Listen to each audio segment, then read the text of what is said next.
अस्सलाम वालेकुम एवरीवन, मैं हूं जमशेद और आप देख रहे हैं जमशेद स्टूडियो यूट्यूब चैनल। और आज की इस वीडियो के अंदर हम बात करने वाले हैं सितंबर के हवाले से, जो कि हम पिक्सल लैब पर बैनर बनाने वाले हैं। तो इसका मटेरियल PNG और PLP और CDR फाइल मैं आपको प्रोवाइड करने वाला हूं।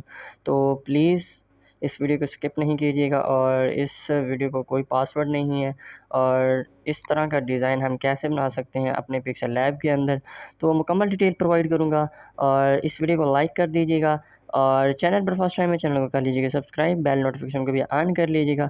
तो सबसे पहले हमने पिक्सल ऐप को ओपन करना है।